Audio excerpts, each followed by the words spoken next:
Welcome back. It's called Nollywood. Nigeria's $250 million movie industry is only second to India's Bollywood in terms of the number of movies produced every year.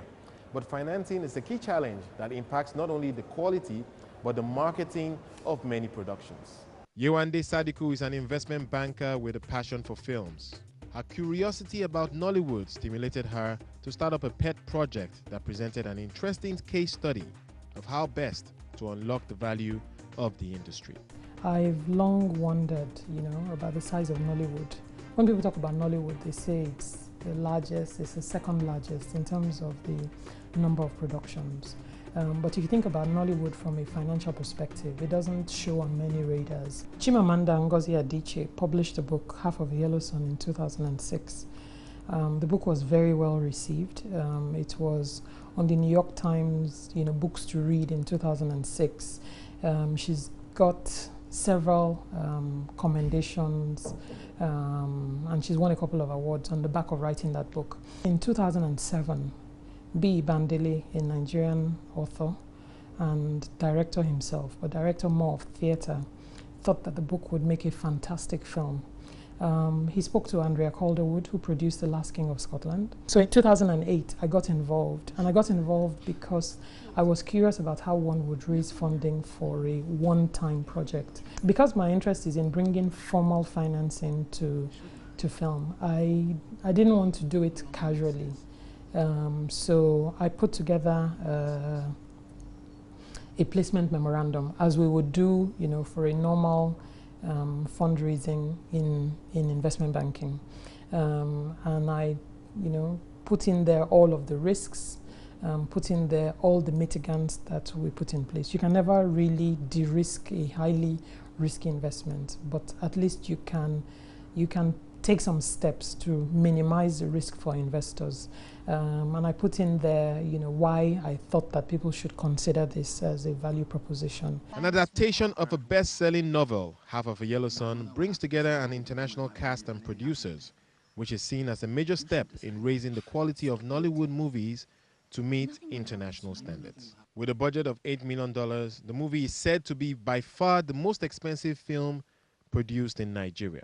What's made the rounds on the internet is that the film cost about $8 million to make, and that's about right in terms of the cost of production. But there have been other costs, obviously, since production, costs related to marketing the film and our appearances at film festivals. If I look to my training in investment banking and the correlation between risk and reward, if I think of the risks that we took, for making this film without any guarantee of returns, if the returns were to match that, I expect that we should raise multiples of that in the box office. So for whatever it is worth, it was a dream that got us to successfully raising the funding for the film. And when I dream of returns, I'm dreaming in multiples of hundreds of millions of dollars.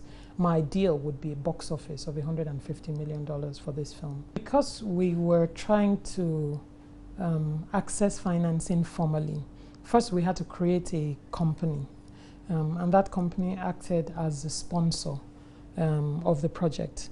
The company then created a fund, which we call the Chairman Half of a Yellow Sun Fund, the Chairman Hoy's Fund.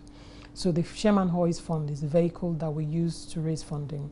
We were trying to manage the tax implications, so we felt that a fund structure, the individuals will still be liable for their own tax obligations, but there wouldn't be so much at the fund level. We raised more than $5 million,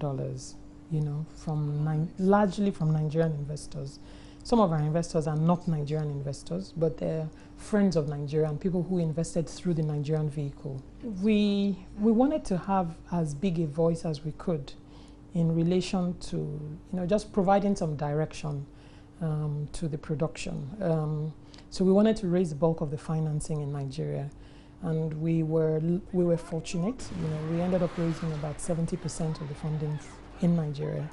The bulk of it came from institutions and individuals, more individuals than institutions. I think we've got 3 institutions and 32 individuals. One of the biggest investors we got in Nigeria was a Bank of Industry. The Bank of Industry liked the project. We've been speaking to them about it since maybe 2010, 2011. And they gave us both debt and equity financing. It wasn't easy to get. I mean, nobody who has money releases it easily anyway. So we had to go through quite a few hoops. But I think the structures that they have in place are designed to ensure that they provide funding only to projects that are sufficiently well thought through and that they find sufficient comfort with.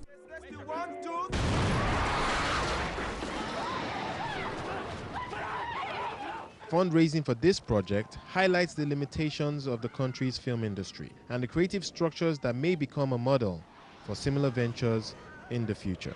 In funding projects in this industry generally, you couldn't look to just equity.